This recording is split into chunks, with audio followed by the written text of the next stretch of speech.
1104 union రాష్ట్ర ప్రధాన కార్యదర్శిని. దీర్ఘకాలిక సమస్యల మీద యాజమాన్యానికి సమ్మె నోటీస్ ఇవ్వడం జరిగింది. దానిలో భాగంగా ఈరోజు ఈ రిలే నిరాహార దీక్ష శిబిరంకి సంఘీభావం తెలపడానికి రాష్ట్ర నాయకులందరం కూడా ఇక్కడికి వచ్చాము. ఈ సమ్మె నోటీస్ ఇవ్వడానికి గల కారణం, గత సంవత్సరం నుండి మరి యాజమాన్యంతో చర్చలు జరిపాం. చర్చల్లో అన్నీ కూడా ఒప్పుకొని బయటకు వచ్చిన తర్వాత అవి అమల్లో ఆర్డర్స్ రూపంలో రావట్లేదు. మరి దపదపాలుగా దాని మీద ఒత్తిడి తీసుకొచ్చాం.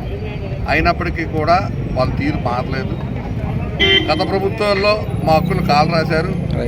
మరి అవి ఈ కొత్త ప్రభుత్వం వచ్చింది, మంచి ప్రభుత్వం, ఈ ప్రభుత్వంలోనే న్యాయం జరుగుతుందని ఆశతో ఈ సంవత్సరం నుండి కూడా మరి యాజమాన్యం చుట్టూ తిరిగాం. ప్రభుత్వాలు అయితే మారే కానీ యాజమాన్యాలు మారలేదు, అధికారులు తీరు మారలేదు, పాత పద్ధతిలోనే ముందుకెళ్తున్నారు. విధులైన పరిస్థితుల్లో అన్ని సంఘాలతో ఒక సమావేశం ఏర్పరిచి మరి సమ్మె నోటీస్ ఇవ్వడం జరిగింది. అందులో న్యాయమైన మా కోరికలు, డిమాండ్లు పొందుపరిచాం. ప్రప్రథమంగా విద్యుత్ రంగం అన్నది చాలా ప్రమాదకరమైన వ్యవస్థ. 24 గంటలు డ్యూటీలో ఉంటాం. ఏ కార్మికుడికి ప్రమాదానికి గురైనా సరే వైద్యం కూడా ఇవ్వలేని పరిస్థితిలో ఉన్నాం. వాళ్ళు తిరిగి అప్పుల పాలు అయిపోయి హాస్పిటల్ డబ్బులు పట్టుకొని బయటకు వస్తున్నారు. మాకు ఒక ఉద్యోగ అనారోగ్యం అయితే వైద్యం అందించమని అభ్యర్థిస్తున్నాం. దాన్ని కూడా ఆర్డర్ రూపంలో ఈ రోజుకి ఇవ్వలేదు. అలాగే 1-2-99 నుండి 31-8-2004 వరకు ఉన్న కార్మికుల కోసం పెన్షన్ సదుపాయం కల్పించమన్నాం. ఇది రాష్ట్ర ప్రభుత్వంలో ఆల్రెడీ ఇంప్లిమెంటేషన్లో ఉంది. మరి అదేవిధంగా దీన్ని కూడా ఇంప్లిమెంట్ చేయమని మేము అభ్యర్థించాం. ఇంతవరకు దాన్ని కూడా ముందుకు తీసుకెళ్ళలేదు. మరి కాంట్రాక్ట్ లేబర్ వ్యవస్థ ఈరోజు నడుస్తుందంటే దాంతోనే ఎక్కువ శాతం 30,000 మంది ఉన్నారు రాష్ట్రంలో. శ్రమ దోపిడీ జరుగుతుంది. వారి రక్త మాంసాలు పక్కన పెట్టి ఎంతో శ్రమపడి వచ్చిన వాళ్ళకి సరైన వేతనాలు ఇవ్వలేని పరిస్థితి. డైరెక్ట్ పేమెంట్ కోసం వేల తరబడి నుండి ఉన్నాయి. మరి రికగ్నైజ్డ్ ట్రేడ్ యూనియన్లతో మరి వాళ్ళ ఒప్పందాలు చేసుకొని కూడా యాజమాన్యాలు ఈ రోజు వరకు దాన్ని అమలు చేయలేని దుర్భర పరిస్థితి.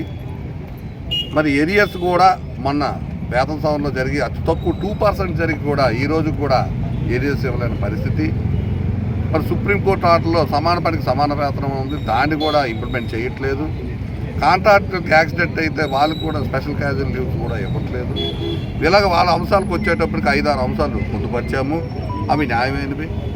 మరి ఇస్తామని చెప్పి ఇప్పటికీ కూడా ఇప్పుడు చేయలేదు. అలాగే ఎనర్జీ అసిస్టెంట్ అని క్షేత్రస్థాయి సిబ్బంది, కరెంటు పోలెక్కే వ్యక్తులు ముఖ్యం. 7,000 మందిని ఆ ప్రభుత్వంలో రిక్రూట్ చేశారు.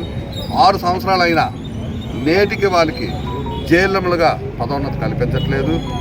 మరి ఏదైనా యాజమాన్యం రెగ్యులేషన్స్ మార్చాలంటే రికగ్నైజ్డ్ యూనియన్లతో చర్చలు జరిపి అందరూ ఆమోగ్యంతోనే కొత్త రూల్స్ పెట్టాలి.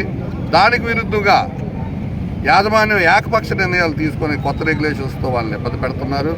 ఇటు రెవెన్యూ వాళ్ళు రమ్మంటున్నారు, అటు డిపార్ట్మెంట్ 2 వైపులా నలిగిపోతున్నారు. అటు సచివాలయానికి, ఇటు డిపార్ట్మెంట్కి జీతం మేమే నోటిఫికేషన్ ఇచ్చి మేమే దానికి అర్హతలు పెట్టి మెరిట్లో మేమే ప్రాతిపదికలో తీసుకొని ఆ రోజు ఉన్న నాగులపల్లి శ్రీకాంత్ గారు, ట్రాన్స్కో సిఎండి గారు వీళ్ళు విద్యుత్ ఉద్యోగులు అని చెప్పి జీతాలు మేము ఇచ్చి కూడా జైల్లో ఉండగా వాళ్ళకి కల్పించకపోవడం అనేది చాలా బాధాకరమైన విషయం.